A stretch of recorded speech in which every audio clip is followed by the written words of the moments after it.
할렐루야. 주님의 은혜와 평안 여러분과 또 여러분의 가정 가운데 함께 하시기를 기원합니다. 세계 제2차 대전 때에 독일 나치 홀로코스트에서 살아남은 유대인 중에 시몬 비젠탈이라는 분이 계십니다. 그분은 평생 유대인 학살자를 추적하면서 전 세계에 있는 나치 전범들을 잡아 다니셨습니다. 그래서 그의 별명이 나치 사냥꾼이기도 했습니다. 이러한 분이 한 나치 독일인 때문에 평생 고민을 하게 되었습니다. 이러한 고민을 담아 책을 하나 썼는데 그 책의 제목은 모든 용서는 아름다운가 라는 제목의 책입니다. 1부와 2부가 나누어지는데 1부에서는 자신이 그 홀로코스트에서 경험했던 내용들을 담고 있고 2부에서는 그 자신의 고민을 가지고서 세계 많은 사람들과 함께 나누면서 받은 답변의 편지들의 내용을 수록하고 있습니다. 그분이 세계 제2차 대전 때에 독일 나치에 의해서 집단 수용소에 갇히게 되었습니다. 일가족 모두가 갇히게 되었습니다. 근데 그곳에서 일가족 친척 모두 80여 명이 죽임을 당하고 말았습니다. 그러면서 강제 수용소에서 참혹한 일상을 보내게 됩니다. 그러던 가운데 어느 날 병원에 끌려가 일을 하게 되는데 한 간호사가 자신을 끌고서 어느 병실로 데리고 가는 겁니다. 그 병원은 알고 봤더니 전쟁 가운데 부상을 입은 독일 군인들을 치료하는 곳이었습니다. 그 병동에 들어가 보니까 온몸을, 얼굴에서부터 온몸을 붕대로 칭칭 감은 한 독일인 군사였습니다. 곧 죽음을 앞둔 신음하는 한 독일인 병사의 병실이었습니다. 그 병실에 있는 병자를 알고 봤더니 그는 악랄한 독일 나치의 SS 친위 대원이었던 것이지요. 그가 곧 죽음을 앞두고 있는 가운데 간호사에게 한 유대인 좀 자신에게 데리고 와달라고 요청합니다. 그래서 주인공이 비젠탈이 그 병실에 가게 된 것입니다. 닫혀진 병실 안에 단 둘이 있습니다. 유대인 비젠탈과 그리고 온몸에 붕대를 감고 있고 죽어가고 있는 나치 친위 대원입니다. 나치 친위 대원은 비젠탈 유대인을 향해서 자신의 지난 삶에 대한 이야기를 합니다. 어린 시절에서부터 그리고 지금까지 쭉 많은 이야기를 하는 가운데 자신의 죄를 고백하기 시작합니다. 자신이 유대인을 얼마나 많이 죽였는지, 자신이 얼마나 많은 유대인들을 학살했는지, 자신이 얼마나 많은 유대인들에게 나쁜 짓을 저질렀는지를 이야기하기 시작합니다. 즉 그 독일인이 유대인을 부른 이유는 자신의 죄를 고백하기 위함이었던 것이죠. 왜냐하면은 유대인을 향해 너무 많은 죄악을 저질러서 너무나 많은 유대인들을 학살하고 죽였기 때문에 자신이 저지른 그 사건이 너무나 괴로웠던 것입니다. 특히 죽음을 앞둔 가운데 자신의 죄 때문에 너무나 괴롭고 두려운 나머지 유대인을 불러가지고 자신의 죄를 고백하고 용서를 받으면 좀 마음이 편해질 것 같아가지고 그 유대인을 부르게 된 것이지요. 그 유대인 비젠탈을 부르게 된 것입니다. 주인공은 그 이야기를 듣는 가운데 아무 말도 할 수가 없었습니다. 이야기를 듣는 가운데 그 참혹한 현실에 대한 충격도 있었지만은 자신 앞에서 죄를 고백하고 있는 그 나치 친위 대원의 그 고백이 너무나 당황스럽기 때문입니다. 그 참회하는 모습이 자기를 향하여서, 유대인들을 향하여서 정말 죄를 뉘우치면서 참회하는 그 모습이 너무나 당황스러웠기 때문입니다. 그래서 아무 대답을 하지 못한 채 그 자리를 떠났습니다. 문제는 이후 이 사건이 자신의 마음속에 계속 남아있게 된 것이죠. 풀리지 않는 그런 숙제처럼 남아있게 된 것입니다. 내가 과연 그곳에서 한 일이 잘한 일일까?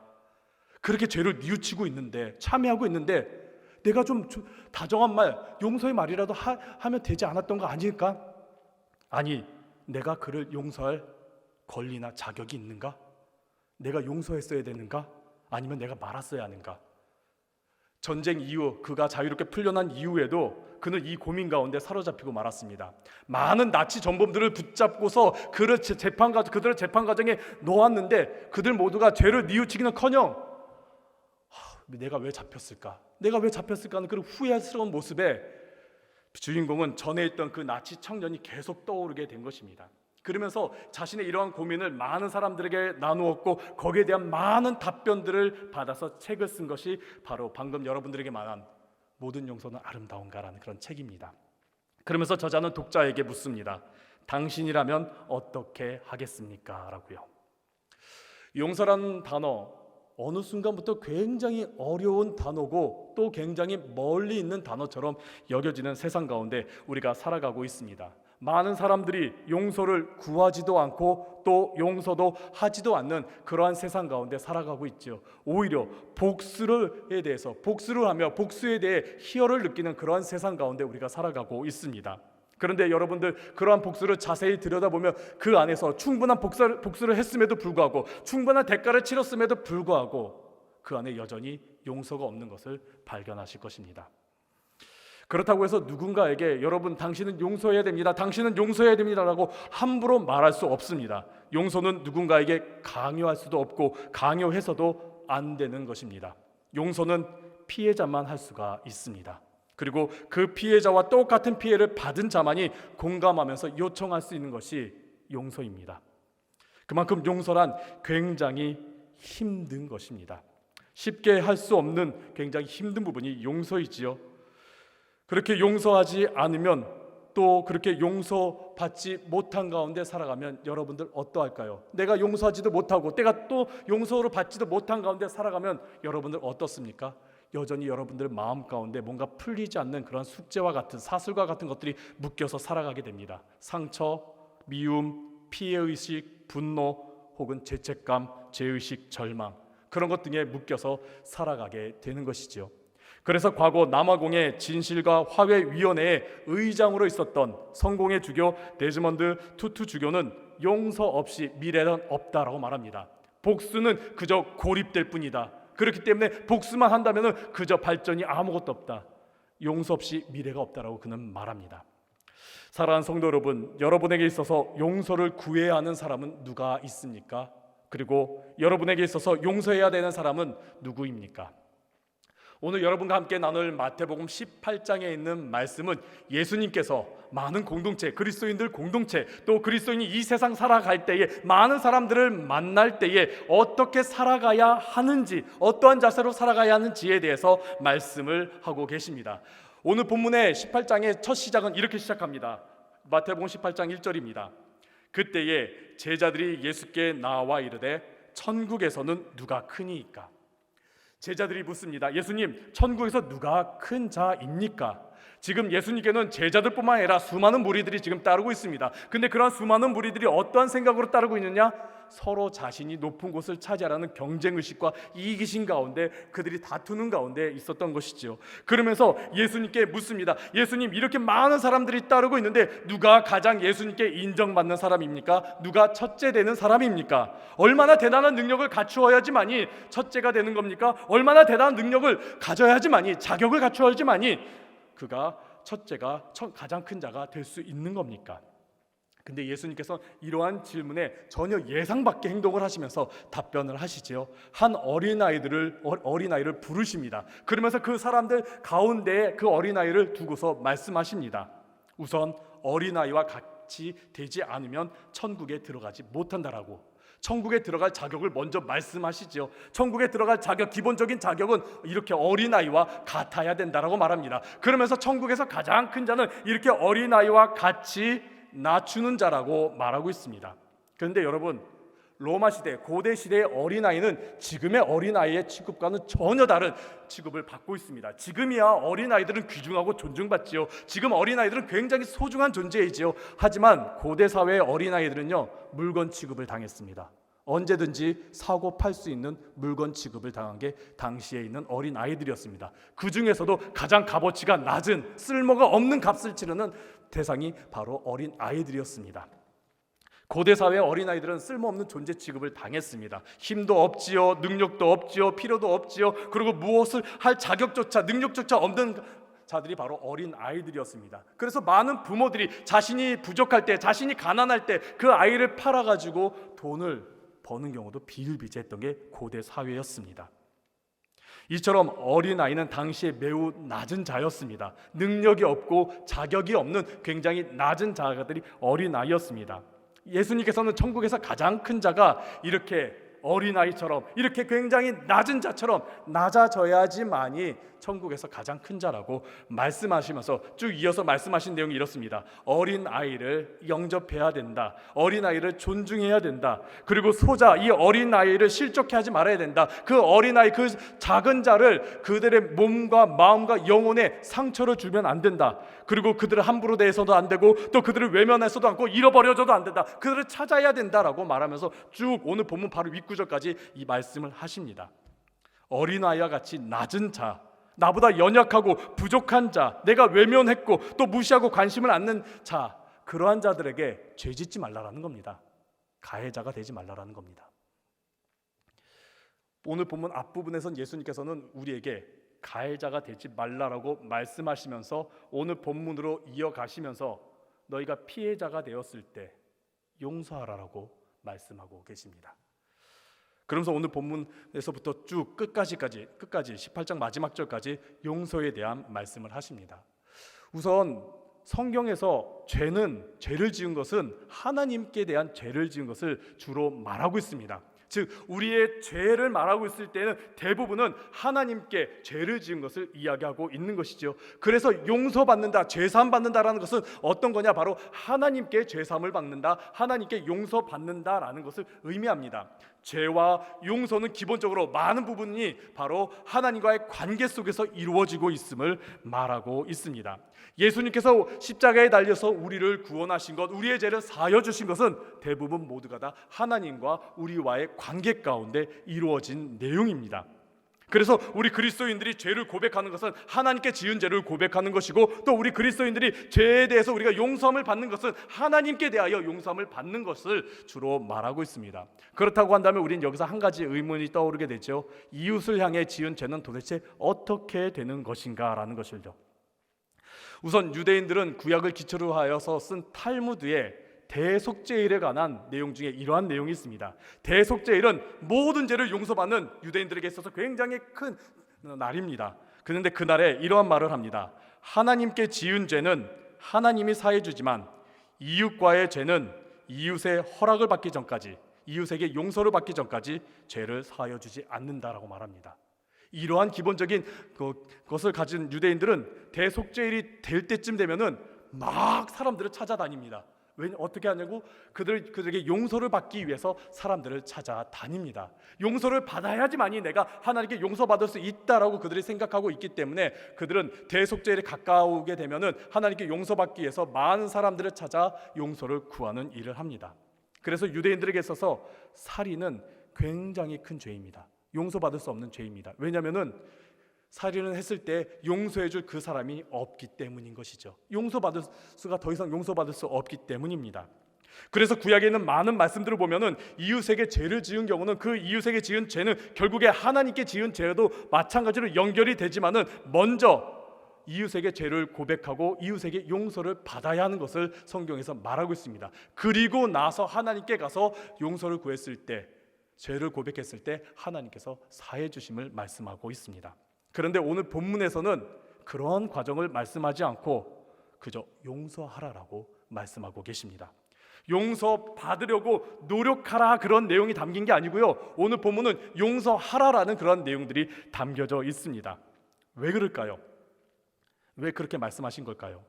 용서는 나의 노력으로 받을 수 있는 것이 아니기 때문입니다. 충분한 대가를 지불하고 충분히 뉘우쳤다고 해서 받을 수 있는 것도 아니고, 또 처벌을 받았다고 해서 용서를 받은 것이 바로 연결되는 것 또한 아니기 때문이지요. 예수님은 용서받기에 노력하기보다 앞서 오늘 본문 바로 윗구절에 있는 내용처럼 그러한 일을 먼저 저지르지 말라라고 말씀하고 있습니다. 앞부분에 있는 내용, 바로 어린 자에게, 소자에게 상처 주지도 말라, 죄를 지어서도 안 된다, 그러면서 가해자가 되지 말라라고 말씀하시면서 오늘 본문에 이르러서는 피해자가 되었을 때 어떻게 해야 되냐? 용서해야 된다라고 말합니다. 근데 무조건 용서해야 된다라는 그 말씀을 우리가 듣다 보면은 우리 마음속에 여러 가지 생각들이 있고 이 말씀이 굉장히 불편하게 다가올 때가 많이 있죠. 인간의 입장에서 어떻게 무조건 용서할 수가 있는 것인가? 아니, 그냥 용서만 하는 것은 너무나 값싸 보이는 것은 아닌가라는 그런 고민과 그런 생각이 들 수가 있습니다. 예수님께서 왜 이러한 말씀을 하셨는지 우리가 함께 알아가 보도록 하겠습니다. 오늘 본문 15절에서부터 17절까지 있는 말씀을 보면은 이 말씀은 유대 사회에 있어서 문제 해결 방식과 굉장히 유사합니다. 15절에 누군가 자신에게 죄를 지었거든 처음에는 그 사람에게 가서 잘 타일르라라고 말합니다. 이러한 내용은 구약 레위기에 담겨져 있습니다. 레위기 19장 17절에 있는 말씀을 보면은 형제가 내게 죄를 지었을 경우에는 그에게 가서 좀 견책하라, 좀 타일러라라고 말합니다. 먼저 좀 타일러라라고 말합니다. 근데 그렇게 되지 않았을 경우에 그 다음 단계로 건너갔는데 그 다음 단계는 한 사람이 아니라 두세 사람이 증인이 되어가지고 확증하라라고 말합니다. 이건 역시 신명기 19장 15절에 말합니다. 한 사람의 증인으로 그걸 말하는 것이 아니라 두 증인으로 혹은 세 증인으로 말미암아 그 사건에 대해서 확증하라, 그 사건에 대해서 말하면서 뉘우치게 하라라고 말하고 있습니다. 여기까지는 오늘 마태복음에 있는 내용과 또 구약에 있는 내용과 비슷합니다. 근데 이 다음 단계는 다릅니다. 이름에도 불구하고 그 사람이 죄를 뉘우치지도 않고 자신의 죄를 고백하지도 않는다라면은 구약에서는 강력한 조치를 취합니다. 신명기 19장 19절에 이렇게 말합니다. 그가 그의 형제에게 행하려고 꾀한 그대로 그에게 행하여 너희 중에서 악을 제하라. 꾀한 그대로 그에게 행하라. 그가 나에게 나쁜 짓을 하려고 했던 그대로 갚아주어라 라고 말하면서 우리가 잘 아는 신명기 19장 21절에 이렇게 말합니다. 내 눈이 긍휼히 여기지 말라. 생명에는 생명으로, 눈에는 눈으로, 이에는 이로, 손에는 손으로, 발에는 발로이니라 라고요. 우리가 잘 아는 눈에는 눈, 이에는 이라는 동해복수법, 탈리온법을 말하고 있는 것입니다. 근데 이 말씀에서 정말 무서운 말씀은 뭐냐면은 눈에는 눈, 이에는 이보다는 저 잘못 저지른 자 긍휼히 여기지 말라라는 겁니다. 불쌍히 여기지 말라라는 겁니다. 용서하지 말라라는 것이죠. 그런데 마태복음에서 예수님께서는 17절에 이렇게 말씀합니다. 우리 함께 17절 말씀 함께 읽어보도록 하겠습니다. 만일 그들의 말도 듣지 않거든 교회의 말하고 교회의 말도 듣지 않거든 이방인과 세리와 같이 여기라. 듣지 않거든, 끝까지 뉘우치지 않거든 이방인과 세리와 같이 여기라라고 말하고 있습니다.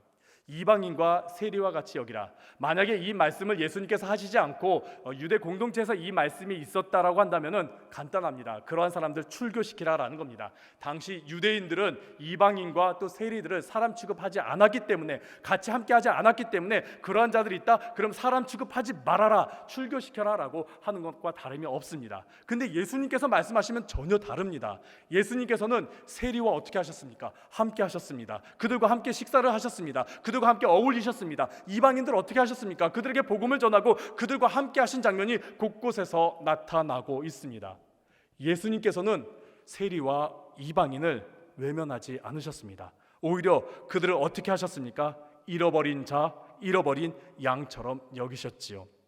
예수님께서는 잃어버린 양, 잃은 양처럼 세리와 이방인들을 여기셨습니다. 이는 오늘 본문 바로 윗구절 12절과 14절에 있는 말씀을 보면은 예수님께서는 잃은 양을 찾아야 함을 말씀하고 있습니다. 마태복음 18장 14절에 이렇게 말합니다. 이와 같이 이 작은 자 중에 하나라도 잃은 것은 하늘에 계신 너희 아버지의 뜻이 아니니라 라고 말합니다. 예수님께서는 잃어버린 자를 외면하고 잃어버린 자를 냅두는 것은 하나님의 뜻이 아니다. 잃어버린 자를 찾아야만 한다라고 말합니다. 아무리 볼품없는 자일지라도, 그리고 아무리 죄인일지라도, 그리고 내게 정말 큰 문제를 일으켰을지라도 예수님께서는 그 사람을 찾으라라고 말합니다. 그 사람은 잃어버린 자다. 그 사람을 찾으라. 그리고 그 사람이 주님께로 오게끔 만들라라고 말씀하고 계신 겁니다. 예수님께서 우리에게 용서해야 하는 그런 이유, 우리가 정말 우리에게 상처 준 자, 우리에게 죄를 지은 자를 용서해야 하는 이유는 그 사람은 잃어버린 자이기 때문입니다. 그래서 그 사람을 다시 주님께로 인도해야 됨을 예수님께서 말씀하고 있습니다. 여러분, 영화 쾌바디스 아마 보신 분들 많으실 겁니다. 그리고 그 내용들 아마 많이들 아실 겁니다. 원래는 이것이 폴란드의 노벨 문학상을 탄 작가가 쓴 소설이죠. 그 소설에 있는 내용을 보면은 이 내용은 초대교회 때, 특히 로마 시대 네로 황제 때 핍박을 받는 그리스도인들의 이야기와 함께 한 젊은 남녀의 사랑의 이야기가 담겨져 있습니다. 그런데 이 이야기, 이 쾌바디스를 여러분들이 보거나 그 이야기를 들을 때 여러분들 머릿속에 남는 것은 주된 남녀 간의 사랑 이야기가 아니라 바로 베드로가 예수님을 만난 이야기가 많은 사람들 머릿속에 남겨져 있지요. 책을 보니까 많은 그리스도인들이 네로 황제의 포갑에 의해서 고난당하고 또 순교당하는 장면들이 나옵니다. 그리고 그 모든 장면들을 사도 베드로가 직접 목격하자 그는 너무나 마음이 힘들어합니다. 자신 눈앞에 있는 친구들, 또 자신 눈앞에 있는 많은 성도들이 죽임을 당하는 모습에 그는 너무나 괴로워하면서 매일 눈물로 삶을 보내게 됩니다. 그러자 교회 성도들이 사도 베드로에게 찾아와서 요청합니다. 사도 베드로, 이곳을 떠나세요. 이곳에는 더 이상 당신이 돌봐야 할 양이 없습니다. 많은 성도들이 죽임당했습니다. 이제 이곳에 당신이 돌봐야 할 양이 없습니다. 그러니 이곳을 떠나세요. 오히려 안디옥에 있는 교회, 에베소에 있는 교회로 가세요. 그곳에 당신이 돌봐야 할 양이 있습니다. 당신과 함께 할 양들이 있습니다. 그곳으로 가세요라고 하면서 사도 베드로에게 로마를 떠나 피난할 것을 요청하고 있습니다. 사도 베드로는 그 말을 듣고서 눈물을 흘리면서 그 로마를 밤에 떠나게 됩니다. 그렇게 떠나는 가운데 사도 베드로는 새벽을 맞이하게 됩니다. 저 멀리에서 해가 떠오르고 있습니다. 그 햇빛이 자신에게 밀려 들어오는데 그 밀려 들어오는 그런 순간에 예수님을 만나게 된 것이죠. 바로 옆에 있던 자신의 동역자는 무슨 일이 일어났는지 전혀 모릅니다. 오직 사도 베드로만 저 햇빛을 통해서 예수님께서 자신에게 다가오는 것을 바라보게 됩니다. 그러면서 예수님께 무릎 꿇으며 말합니다. 주님, 어디로 가십니까? 어디로 가십니까? 우리가 잘 아는 쾌바디스 도미네, 주님 어디로 가십니까? 이러한 질문에 예수님께서 베드로에게 답변하시죠. 내가 내 어린 양들을 버렸으니 또다시 십자가에 못 박히기 위해 로마로 간다라고요. 사도 베드로는 이 말을 듣고 오랜 시간 그 자리에 엎드려서 꼼짝을 하지 못했습니다. 겨우겨우 떨면서 몸을 일으키더니 그는 다시 로마로 향해 갔습니다. 자신의 친구, 자신이 사랑하는 사람을 죽인 로마를 향해 그가 간 것입니다. 모든 것을 빼앗기고 모든 것을 무너뜨린 그 로마로 향해 갑니다. 책을 읽어보니까 많은 그리스도인들이 죽었고 남은 그리스도인들이 거의 없었습니다. 즉 그때 사람들이 말했던 돌봐야 할 양들 더 이상 없다라고 말했던 그곳에 예수님께서 내 양들을 위하여 간다라고 말했습니다. 그 말은 무슨 말씀입니까? 로마에 있는 사람들을 향하여 간다. 즉 너에게 핍박을 주었던 자, 너를 괴롭혔던 자, 많은 사람들을 죽였던 그 로마 사람들도 예수님께 있어서는 어린 양이라는 것이죠. 예수님께서는 그들을 구원하시기 위해 다시 로마로 간다라고 사도 베드로에게 말한 겁니다. 책의 내용을 보면 사도 베드로는 그 말 때문에 다시 로마로 가서 복음을 전하기 시작합니다. 또 사랑을 전하기 시작합니다. 그리고서 순교하는 장면이 나옵니다. 예수님께서는 누가복음 19장 10절에 이렇게 말씀하십니다. 인자가 온 것은 잃어버린 자를 찾아 구원하려 함이라 라고요. 예수님께서 이 땅에 오신 것은 잃어버린 자들을 찾아 구원하려 함이다 라고 말합니다. 그 잃어버린 자들은 예수님을 믿지 않는 자들도 있지만은 나에게, 우리에게 상처 주고 죄를 지은 자들도 포함되어져 있습니다. 예수님께서는 그들을 용서하면서 그들이 다시 주님께로 돌아오기를 원하고 계십니다. 그러면서 우리에게 놀라운 능력을 주십니다. 이 땅에서 매면 하늘에서도 매일 것이고 이 땅에서 풀면 하늘에서도 풀린다. 너희들이 이 땅에서 그들을 용서하면 하늘에서도 용서하고 너희들이 이 땅에서 용서 못하면 여전히 용서받지 못한 가운데 있다라는 것이죠. 그러면서 우리 가운데 말합니다. 우리 가운데서 함께 기도한다라면은 그 가운데서 하나님께서 이루어 주신다라고 말씀하고 있습니다. 이런 말을 들은 베드로가 굉장히 마음이 어렵고 힘들었는지 예수님께 이렇게 묻습니다. 주님, 그러면은 얼마만큼 용서해야 되는 겁니까? 7번이면 되겠습니까? 나 그만큼은 충분할 것 같은데요. 다른 사람들도 충분히 인정할 만큼의 용서인데요. 근데 우리가 잘 알다시피 예수님께서 어떻게 말씀하십니까? 우리 함께 오늘 본문 22절에 있는 말씀 함께 읽도록 하겠습니다. 예수께서 이르시되 내게 이르노니 7번뿐 아니라 7번을 70번까지라도 할지니라. 굉장히 많은 숫자이죠. 이 숫자는 그냥 우리가 일일이 세어야 될 숫자가 아니라 그냥 끝없이 영원히 그리고 무조건 용서하라는 그런 의미입니다. 아마 이 말을 들은 베드로와 또 주변에 있는 많은 사람들은 깜짝 놀랐을 겁니다. 그러한 용서는 당시 사회에서 이해하기 굉장히 어려운 용서이기 때문입니다. 납득하기 어려운 용서이고 또 심지어 그러한 용서, 올바르지 않은 용서라고 말할 수도 있습니다. 우리도 그렇게 생각할 수 있죠. 아니 나에게 죄를 지었는데 한 번쯤은 용서할 수 있지. 그래 두 번, 세 번쯤은 용서할 수 있지. 근데 계속해서 용서하라고 그것은 너무나 내가 잘못하고 있는 거 아닌가? 그것은 올바르지 않은 거 아닌가? 우리 그런 생각을 할 수 있습니다. 이러한 가운데 예수님께서는 오늘 본문 이후에서부터 한 가지 비유를 들으면서 우리에게 왜 계속해서 용서해야 되는지에 대해서 말씀하십니다. 우리가 잘 알고 있는 용서할 줄 모르는 종의 비유, 탕감에 대한 비유를 말씀하고 계시죠. 비유에서 한 사람이 등장합니다. 한 종이 등장합니다. 주인에게서 1만 달란트 빚진 자라고 나옵니다. 1만 달란트가 얼마나 큰 액수인지는 모르겠지만은 분명한 거는 어느 누구도 갚을 수 없는 어마어마하게 굉장히 큰 금액입니다. 그러니까 무조건 너무나 큰 금액임을 우리가 생각하면 됩니다. 그렇게 굉장히 큰 금액을 빚졌다라는 것이죠. 그가 어떤 일을 한들, 그가 아무리 많은 노력을 한들, 어떤 수단과 방법을 가리지 않고 일을 한들 그 빚을 갚을 수가 없는 거죠. 주인은 그 빚을 갚으라고 하는데 종은 어떻게든 갚겠다라고 정말 주인에게 사정하면서 최선을 다해 갚겠다라고 그가 말합니다. 그러자 주인이 그를 보면서 어떻게 했을까요? 마태복음 18장 27절에 이렇게 말합니다. 그 종의 주인이 불쌍히 여겨 놓아 보내며 그 빚을 탕감하여 주었더니라고 말합니다. 주인은 자신에게 정말 굉장히 큰 손해를 입힌 종, 정말 자신에게 있어서 정말 많은 손해, 많은 금전적 손해, 정말 자신에게 있어서 너무나 큰 손해를 입혔던 그 종의 그 빚을 탕감하여 줍니다. 왜요? 그가 불쌍히 보여서 그의 빚을 탕감하여 줍니다.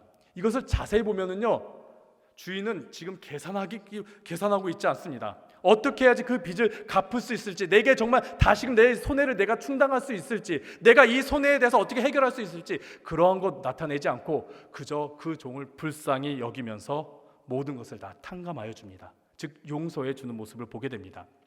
그런데 이렇게 종이 탕감받게 되자 어떤 일을 했겠습니까? 28절에 있는 말씀 보니까 그가 밖에 나가더니 무언가 열심히 찾습니다. 무언가 열심히 찾는데 뭘 찾는가 봤더니 자신에게 빚진 자를 찾습니다. 100데나리온 빚진 자를 찾습니다. 100데나리온은 적은 수의 액수의 돈은 아닙니다. 하지만은 그렇다고 굉장히 큰 액수의 돈도 아니고 그 금액은 자신이 감당할 수 없는 금액도 아닙니다. 충분히 감당할 수 있는 금액이고 이 금액으로 말미암아 자신의 삶이 흔들리는 금액도 아닙니다. 자신이 충분히 컨트롤할 수 있고 자신이 충분히 조정할 수 있는 금액의 돈입니다. 그런데 그 금액의 빚진 자에게 찾아가서 그 돈 빨리 갚으라라고 말합니다. 그러자 그 빚진 자가 또 똑같이 말합니다. 내가 최선을 다해서 갚겠노라고, 내가 정말 열심히 해서 갚겠노라고 말합니다. 그런데 탕감받은 그 종은 그 말을 듣지 않고 자신에게 100데나리온 빚진 자를 감옥에 가둡니다. 이 내용이 앞뒤가 없으면은 지금 이 행동은 그렇게 큰 문제를 일으킬 만한 행동이 아닙니다. 당시에서 빚을 갚지 않는 사람을 붙잡아다 감옥에 넣어갖고 어떻게든 빚을 갚아야 하는 게 로마 시대 때 많이 있었기 때문입니다. 그런데 탕감받은 자가 그러한 행동을 하게 되니까 오늘 본문에서 비유 가운데 이렇게 말합니다. 주인이 찾아와서 그 종을 다시 부릅니다. 그러면서 마태복음 18장 32절에서부터 33절에 이렇게 말합니다. 이에 주인이 그를 불러다가 말하되 악한 종아, 내가 빌기에 내가 내 빚을 전부 탕감하여 주었거늘 내가 너를 불쌍히 여김같이 너도 내 동료를 불쌍히 여김이 마땅하지 아니하냐. 너도 탕감받았는데, 너 용서받았는데 너 다른 사람 용서해줘야 되지 않느냐? 불쌍히 여겨야 되지 않느냐? 그렇게 말씀하고 있는 것이죠. 그러면서 34절에 보니까 주인이 이 사건에 대해서, 용서하지 않는 사건, 탕감하지 않는 이 사건에 대해서 그 종을 불러다가 옥졸에게 넘겨주었다라고 말하고 있습니다. 근데 이 내용을 원문으로 보면은 무시무시한 내용입니다. 여기서 옥졸이라고 한다면은 그냥 감옥을 지키는 사람으로 생각할 수 있는데 원어로 보면은 그 내용이 이렇습니다. 그 단어가 바사니스테이스라는 단어를 사용하고 있는데 고문하는 사람이라는 뜻을 가지고 있습니다. 즉 주인은 고문한 사람에게 그 종을 넘겨준 것입니다. 그냥 갚았으면은, 그냥 탕감시켜줬으면은 아무 문제도 없었던 것을 그를 감옥에 가둔 것이 아니라 고문시키는 자에게 넘겨줘서 평생 고통 가운데 놓게 만든 것이죠. 그러면서 오늘 예수님께서 결론적인 말씀을 하십니다. 우리 함께 마태복음 18장 35절에 있는 말씀 함께 읽도록 하겠습니다. 너희가 각각 마음으로부터 형제를 용서하지 아니하면 나의 하늘 아버지께서도 너희에게 이와 같이 하시리라. 아멘. 너무나 큰 용서를 받았다고 한다면 우리도 똑같이 용서해 줘야 된다라고 말씀합니다.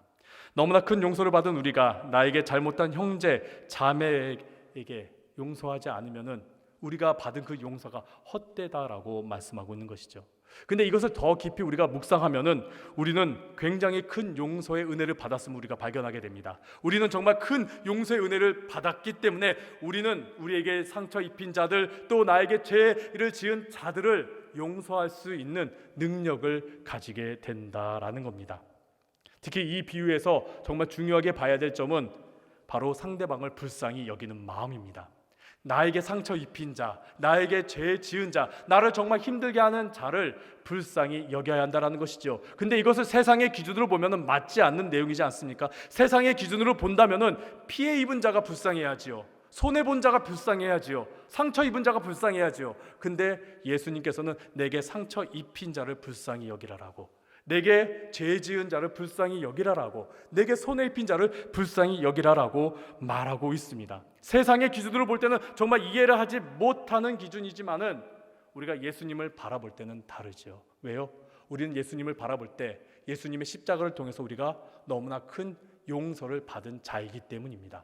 우리는 용서받았기 때문에 우리는 죄에서, 또 우리는 잘못해서 용서를 받아 자유한 자라는 것이죠. 그에 반해 나에게 상처 입힌 자, 또 나에게 죄 지은 자, 그 사람은 여전히 용서받지 못한 가운데 있는 자이고, 죄 가운데, 상처 입힌 자 가운데 그는 그 사슬에 묶여서 있는 자라는 겁니다. 예수님의 기준으로 볼 때는 그 사람은 자유한 자가 아니라 그 사람은 상처와 죄의 사슬에 묶여 있는 자라는 것이죠. 1956년에 짐 엘리엇과 또 네이트 세인트를 비롯하여 젊은 선교사 5명이 중남미 에콰도르에 있는 원주민을 향해 복음을 전하기 위해 떠났습니다. 아콰족이라는 좀 무서운 원주민을 향해 복음을 전하기 위해 떠났는데, 그 젊은 선교사 5명이 그만 복음을 전하려다가 창에 찔려 죽임을 당하고 말았습니다. 그리고 강가에 버려진 채 그들은 발견되었습니다. 이 사건으로 말미암아 미국의 많은 사람들이 충격을 받고, 많은 사람들이 복음을 제대로 전하지도 못한 채 죽임당하고 목숨을 잃은 그런 젊은이들을 향하여 이거 얼마나 불필요한 일을 한 것인가, 얼마나 불필요한 낭비를 한 것인가 라면서 비판하기 시작했습니다. 하지만 순교한 선교사님들의 가정에 있던 그 남은 아내들과 또 자녀들이 복음을 전하기 위해 그 부족에게로 다시 가게 됩니다. 그 부족에 있는 사람들은 남성들에 향해서는 굉장히 강했지만은 여성과 또 어린아이들에게는 굉장히 너그러웠던 것입니다. 그래서 그 사람들과 함께 어울리면서 지냈습니다. 그 순교했던 선교사님들의 가정에 있던 그 아내와 자녀들이 그곳에 머무르면서 그 아우카족을 향하여서 복음을 전하고 또 사랑을 전하게 되었습니다.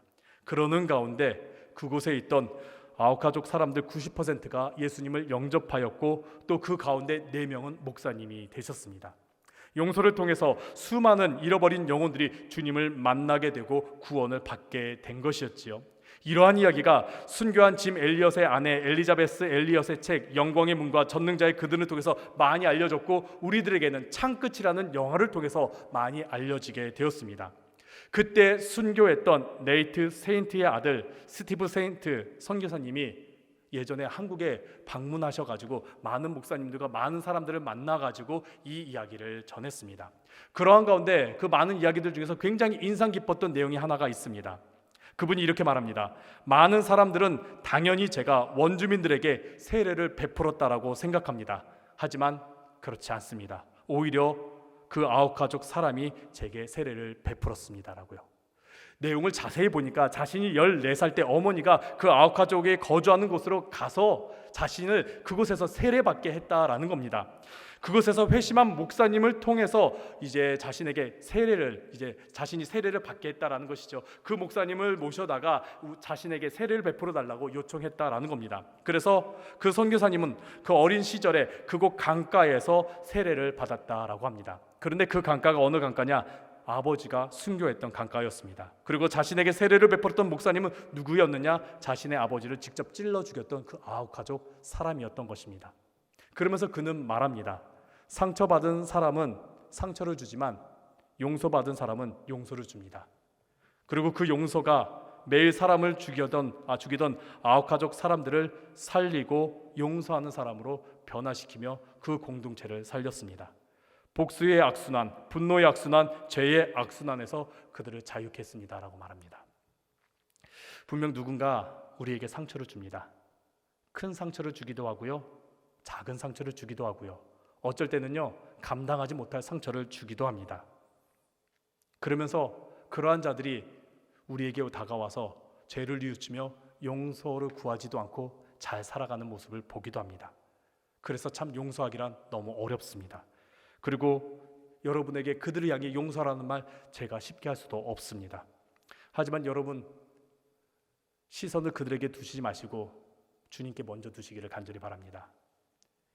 십자가를 바라보시기를 바랍니다. 그 사람들에게 시선도 주시지 마시고 먼저 십자가를 바라보시기를 간절히 바랍니다. 그러면서 이런 질문을 했으면 좋겠습니다. 나는 어떤 사람인가? 상처받은 사람인가? 아니면 용서받은 사람인가? 나를 용서해 주신 주님, 그 큰 사랑과 그 용서의 그 능력, 그 사랑을 여러분들 기억하시면서 여러분 살아가시기를 간절히 바랍니다. 용서하는 거 쉽지 않습니다. 또 용서를 강요할 수도 없습니다. 하지만은 우리가 살아가면서 나에게 상처 입힌 자를 바라보기보다는 주님을 바라보시기를 간절히 바랍니다. 그러면서 주님의 말씀을 묵상하며 살아가는 여러분들 되시기를 간절히 바랍니다.